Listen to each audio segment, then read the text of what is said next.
এই জগন্নাথ মহোৎসবরে আজির মুখ্য অতিথি শ্রীযুক্ত রঘুনাଥ ସାହୁ ମହୋଦୟ ଆମ ପାଖରେ ଉପସ୍ଥିତ ହୋଇଥିବାରୁ ଆମେ ଭୂଷଣପୁର ଓ ବାଲିପାଟପୁର କନ୍ତଳବାଇ ତିନିଟା ତରଫରୁ ତାଙ୍କୁ ଅଶେଷ ଅଶେଷ ଧନ୍ୟବାଦ ଦେଉଛୁ। ଆଉ ମଧ୍ୟ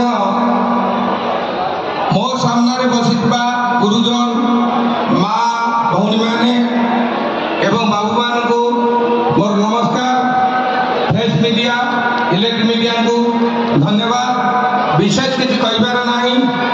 ଏହି ଜଗନ୍ନାଥ ମହୋତ୍ସବ ଆମେମାନେ ସମସ୍ତେ ଉପଭୋଗ କରିବା।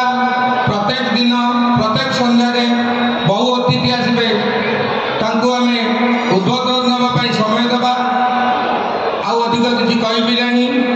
ଏତିକି କହିବି, ଶାନ୍ତି ଶୃଙ୍ଖଳା ରକ୍ଷା କରିବା ପାଇଁ ଆମ ଅଞ୍ଚଳର ବାବୁମାନେ ଭାଇମାନେ ମଉସାମାନେ ସମସ୍ତଙ୍କୁ ଅନୁରୋଧ କରିବି, ଶାନ୍ତି ଶୃଙ୍ଖଳା ସହ ଆମେ ଏହି ପ୍ରୋଗ୍ରାମଟିକି ଏଇ ଯେଉଁ ଜଗନ୍ନାଥଙ୍କର ଆଶୀର୍ବାଦ ଜଗନ୍ନାଥଙ୍କ ପାଦପଦ୍ମରେ ଆମେ ସମସ୍ତେ ନମସ୍କାର ହୋଇ ତାଙ୍କ କାର୍ଯ୍ୟରେ ସମସ୍ତେ ଲିପ୍ତ ହେବା। ଏତିକି କହି ମୋ ବକ୍ତବ୍ୟ ସମାପ୍ତ କରୁଛି।